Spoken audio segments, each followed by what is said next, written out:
Kayak gimana sepatu lari dari Geoff Max ini? Menurut tester kita adalah sepatu lari yang, tapi memang gue tidak merekomendasi ini untuk. Halo guys, Dimas di sini dan kali ini kita mau bahas sepatu dari Geoff Max. Ya bedanya kalau kemarin itu Wolfisius versi biasa buat walking alias buat jalan. Nah, sekarang ada varian VRS ya. Ini untuk lari katanya ya. Jadi memang lebih sporty. Kalau kita lihat memang overall siluetnya begitu mirip dengan Wolfisius. Ya memang Wolfisius ya, dengan beberapa perubahan dan adjustment ya. Kalau ditanya lebih keren yang mana? Menurut gue ini kerennya maksimal sih dengan warna hitamnya di sini ya. Overallnya looks-nya good sih karena memang waktu kemarin kita menobatkan Wolfisius sebagai salah satu walking shoes recommended. Memang selain looks-nya cakep, feel-nya juga sebagus itu. Tapi gimana sih kalau ini dijadiin sepatu lari? Nah, biar kita nggak penasaran, langsung aja kali ya kita gas bedah sepatunya.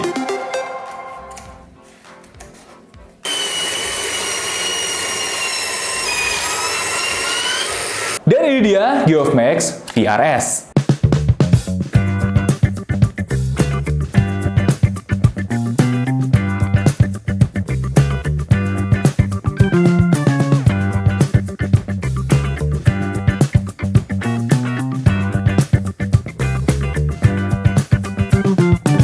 Oke, pertama perkenalan dulu dengan uppernya ya. Jadi kurang lebih sebenarnya ini uppernya mirip-mirip aja dengan Wolfisius. Perbedaan kentaranya itu adalah di bagian tangnya alias lidahnya ya. Dimana tangnya ini sudah diupdate dan mengikuti Wolfisius yang baru ketimbang Wolfisius yang lama-lamanya. Dimana kita ingat ya, Wolfisius yang lama itu lidahnya keras dan akan ngegesek ke kulit. Makanya untuk running atau untuk lari itu nggak akan cocok. Nah, di sini yang dipilihnya itu adalah tang atau lidah yang lebih umum digunakan oleh sepatu-sepatu lari. Jadi sebenarnya sudah oke ya pemilihannya ya.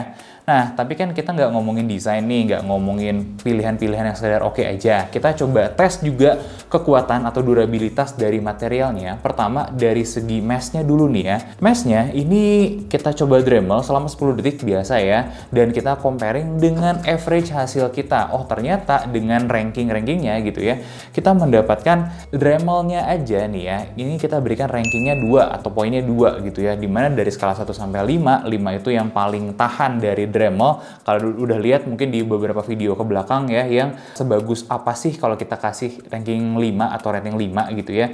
Dan satu itu yang bener-bener jebolnya cepet sejak awal. Nah, ini ada sedikit lah perlawanan. Jadi untuk rankingnya itu di 2 ya. Gimana dengan kekuatan sama tarikannya? Karena gue penasaran sih, setahu gue waktu kemarin Wolfisius dia tahan tarik juga sih bagian mesh-nya ini. Ternyata untuk tarik-tarikan gitu bagus loh. Bahkan sudah melewati standar kita untuk yang rata-rata atasnya. Jadi kita menemukan dia bisa menahan 4,6 kg force ya dari si mesh-nya ini. Artinya ya dia cukup kuat sebenarnya ya.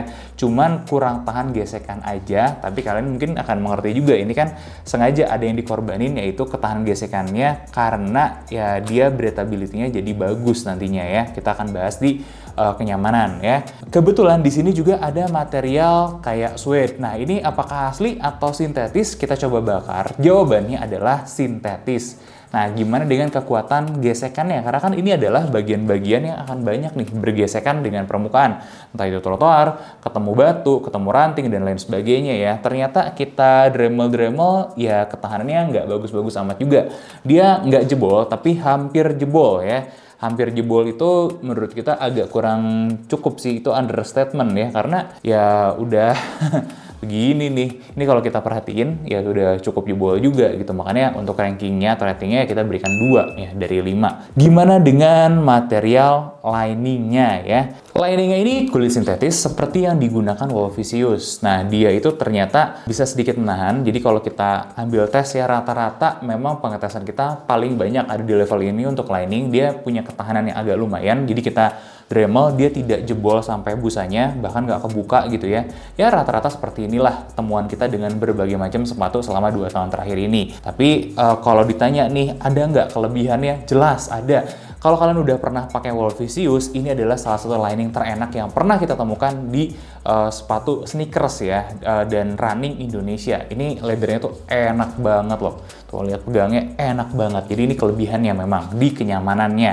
Nah, buat di upper ini kita berikan rating 6 dari 10 ya, dengan berbagai macam pertimbangan dan rating-rating yang sudah kita dapatkan. Jadi menurut kita cukup fair juga dengan angka segitu ya. Belum jadi yang terbaik, tapi sudah ya di menengah ke atas lah ya. Oke, kita masuk ke bagian midsole-nya. Nah, sebenarnya kalau kita ngomongin sepatu lari, kita akan banyak menyentuh di sini. Kenapa? Karena kalau kita lari di zaman modern sekarang, midsole ini tuh jadi senjatanya ketika kita pakai sepatu lari. Ada yang pengennya, oh gue pengennya empuk nih karena pengen shock absorption-nya bagus. Nah, ada juga yang gue pengen energy return-nya bagus gitu ya, dan lain sebagainya. Makanya dikembangkanlah berbagai macam teknologi midsole. Nah, gimana dengan yang dipakai ini? Kalau gue identifikasi, ini karakternya lebih ke EVA dari materialnya. Nah, ini kebetulan karakternya tuh ringan sekali ya, tapi gimana dengan kelebihan-kelebihan yang lain nanti kita akan bahas di performance juga. Yang jelas di sini kita mau kasih tahu kalian kalau tes durometernya di midsole dulu ya, dia 21 HA. Jadi sebenarnya dia empuk. Tapi jangan kekecoh, dia itu sebenarnya firm, bukan empuk banget espresse ketika kita pakai gitu ya. Ini terbukti lah ketika kalian injek itu nggak ada membal-membal atau squishy-squishy-nya sama sekali, nggak ada kayak gitu karakternya. Nah, dikombinasi dengan insole dari memory foam yang bagus ya. Ini gue pikir tadinya tuh ini Ortholite, tapi ternyata lebih ke memory foam yang bagus kayak gini ya contohnya ya. Ini untuk durometernya ada di 14 sampai 15 HA, yang empuk banget memang. Gimana dengan kekuatan outsole-nya ya? Kita sering ngeliat sebenarnya ya, sole model kayak begini dengan outsole seperti ini juga. Nah, penasarannya itu adalah dengan sedikit rubber ya, artinya kan harusnya dia memang lebih ringan ya. Apakah dia bisa bertahan dengan ganasnya jalanan di Indonesia? Kita coba Dremel selama 30 detik biasa ya, siksa habis-habisan. Kita pengen tahu dari ketebalan outsole-nya yang 3 mm ini bisa sisa berapa sih? Ternyata kita dapat dia itu sisanya 0,7 alias selisih 2,3. Nah, untuk rata-rata nih dari hasil pengetesan kita selama 2 tahun ini, kita menemukan ini ada di rata-rata ya tingkatannya keempat gitu. Makanya kita berikan poinnya 4 dari 10 karena habis 2,3 mm itu bagi kami itu sudah termasuk banyak ya, sudah termasuk besar, apalagi ketika kita akan pakai ini untuk performance di jalan, banyak gesek-gesek, jalan Indonesia nggak bagus, artinya ya akan cepat aus juga. Itu salah satu pertimbangannya sih ya di si outsole ini. Nah, itu tadi dari segi material, kalau kita rata-ratain, ratingnya itu adalah 5 dari 10 untuk materialnya aja. Gimana dengan konstruksinya? Karena kan percuma juga punya material oke kalau nggak digabung dengan baik. Nah, sekarang kita lihat secara konstruksinya itu ternyata bagus. Gue coba absen satu persatu dari shock liner atau alas TA ini ya. Dia nempel ke sini, ke insole-nya. Jadi cuma ditempel di belakang doang. Ini tuh lemnya bagus banget. Tuh kalian bisa lihat di sini. Saking bagusnya memory foam-nya itu sampai nempel ke shock liner-nya. Gimana dengan dari TA atau shock liner ini ke midsole-nya? Ini agak kurang di tengah-tengahnya, tapi bagian luar dan samping-samping sini itu semuanya bagus banget, nggak ada masalah sama sekali. Kemudian dari midsole ke outsole ya, itu juga nempelnya bagus sekali ya. Kita udah Dremel segimanapun udah kita rusak-rusak nggak sampai lepas. Jadi memang udah bagus lah bisa dibilang. Detail per detail, gue masih melihat ada beberapa bekas clean up. Tapi ini nggak apa-apa, artinya dia clean up. Sebenarnya hasil clean up-nya juga baik, apalagi kita lihat ini midsole-nya warnanya hitam ya, jadi sedikit-sedikit lemnya itu nggak kelihatan dan nggak bermasalah sih kalau menurut gue ya. Tapi andai kata lebih rapih dan lebih baik lagi aja, gue pasti akan ningkatin sedikit lagi skornya. Karena sekarang gue berikan untuk konstruksinya di angka 7,5 dari 10. Nah, moment of truth nih, ini namanya juga sepatu lari, kita harus tes kenyamanan dan performance-nya. Nyaman-nyamanan dulu deh ya. Ini ternyata menurut tester kita adalah sepatu lari yang sangat ringan. Di size 44 aja, itu beratnya cuma 242,1 gram. Jadi buat kalian yang memang pingin mencari sepatu ringan, mungkin ini salah satu yang bisa kita coba cek ya. Kemudian untuk lebar to box-nya, jadi menurut tester kita ini cukup roomy ya, nggak bisa dibilang sampai lebar banget. Makanya kita coba ukur juga, ternyata to be exact kita dapat angka 98,4 mm, artinya ya cukup ya. Tapi nggak sampai yang lebar banget, dimana yang lebar banget ya biasanya kita temukan udah di 105, 110 gitu ya, sampai 120 bahkan. Udah gitu instepnya ini juga dibilang rendah enggak, dia agak tinggi ya, hampir tinggi ya. Biasanya kalau tinggi itu ada di 70 mm lah gitu ya. Tapi mengingat ini pakai tali bisa dilonggar-longgarin, jadi kalian bolehlah tidak berpatokan ke situ. Bisa dimasukin kalau yang 70 mm ke atas ketinggian instepnya gitu ya. Kemudian untuk heel dropnya ini juga terbilang tinggi di kelas sepatu lari ya, dia sampai 13,9 mm loh.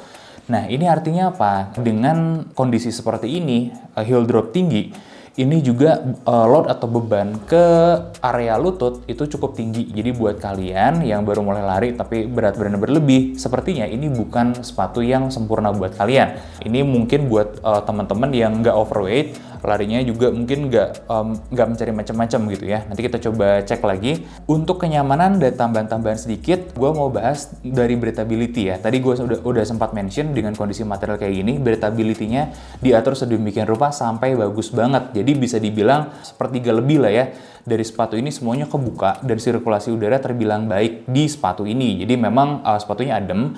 Kemudian sedikit tambahan dari gua aja, ini perlu hati-hati juga buat kalian-kalian yang kaum kaki lebar karena taperingnya kan agresif. Jadi buat beberapa orang mungkin kurang nyaman karena dia mengerucutnya. Tapi kalau kalian udah nyaman dengan yang mengerucut gitu ya, mengecil depannya nggak masalah juga karena kan relatif agak lebar tadi ya fitting-fittingnya. Nah kita lihat nih dari segi kenyamanannya kita cuma bisa kasih 5 ya, karena memang ini bukan yang terbaik lah untuk sepatu lari ya, tapi memang kita menemukan ada beberapa poin positif yang nanti kita akan sampaikan juga di notes terakhir. Nah kita mau bahas dulu performance-nya. Nah di sini kita mau lihat dulu sama kalian tes drop ball-nya ya. Nah dengan rata-ratanya segini. Nah di situ kita juga menemukan dia bukan midsole yang memberikan energy return dengan maksimal. Oh kalau gitu apakah dia menyerap impact? Cushionnya bagus, bisa jadi ya, makanya kita coba telah lebih dalam.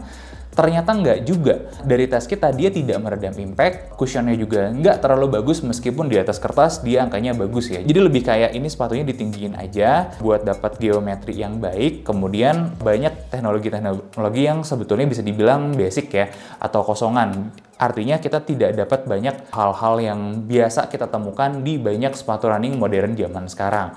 Nah, tapi jangan salah dulu. Kalau untuk rocker ini juga terbilang agresif. Tuh kalian bisa lihat sendiri lekukannya ya. Ini cukup berasa sekali ketika kita melangkah atau jalan atau lari dengan kecepatan tinggi. Ini memang membantu nih anatomi rockernya. Dengan beberapa hal catatan-catatan kita tes juga dengan midsole ini untuk berbagai macam heel strike, mau di tengah, mau di depan, mau di belakang, ini juga tidak ada sesuatu yang signifikan memberikan extra comfort apa gimana. Hanya satu-satunya yaitu rocker tadi aja yang membantu dorongannya gitu ya pas kita lagi lari. Sedangkan untuk support-supportnya ini terbilang rigid ya, lateral rigidity, kemudian torsional rigidity juga terbilang rigid, heel cup-nya juga sangat kaku sekali. Jadi memang sepatu ini dari awal terbilang kaku dan bukan seperti sepatu-sepatu lari di zaman sekarang yang lentur banget kayak gitu ya.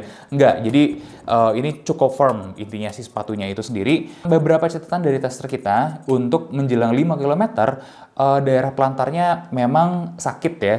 Itu salah satu faktornya kalau gue perhatikan adalah di fittingnya yang mengerucut ini di depan. Ini memang membantu, apalagi si midsole ini yang terbilang firm ya. Kemudian breathability tadi udah dibahas ya, bagus banget, nggak panas dipakai lari jarak 5 km gitu ya. 10 km pun gue masih bisa merekomendasikan, tapi memang gue tidak merekomendasi ini untuk long run ya di atas 10 kilo gitu ya. Rasanya ini propernya untuk latihan hari-hari aja, atau kalian mungkin larinya di treadmill nggak terlalu banyak. Gue masih ngelihat kecocokannya sepatu ini. Kalau buat nge-gym juga dengan heel drop setinggi itu nggak gue rekomendasikan. Yang mungkin cocok lagi adalah ya daily trainer sih. Jadi overallnya temuan kita ini adalah daily trainer. Insole juga tipis, jadi memory foam tadi itu memberikan kenyamanan aja, tapi tidak sampai yang nyaman banget seperti sepatu-sepatu cushion buat recovery misalnya ya. Rating performance-nya adalah 6 dari 10. Nah, catatan gue sebagai reviewer, gue kok melihat sebenarnya Wolfisius VRS ini akan lebih potensial buat khayalak lebih umum kalau kita pakai midsole-nya si Wolfisius yang biasa dengan beberapa adjustment, terutama dari segi rockernya udah ya bisa lah, tapi bisa diotak-atik sedikit di rockernya. Materialnya bisa diotak-atik kempukannya atau energi returnnya, jadi bisa diganti materialnya tapi dengan molding yang sama. Itu mungkin outputnya akan lebih cocok dengan kebanyakan pelari zaman sekarang. Itu aja sih mungkin kalau menurut gua. Dan kalau ditanya ratingnya berapa, si Geof-Max Wolfisius VRS ini itu adalah 5,8 dari 10. Nah, gimana pendapat kalian terhadap Geof-Max Wolfisius VRS ini? Coba tinggalin pendapatnya di kolom komentar. Jangan lupa like, comment, dan subscribe. Sampai ketemu di bedah sepatu selanjutnya.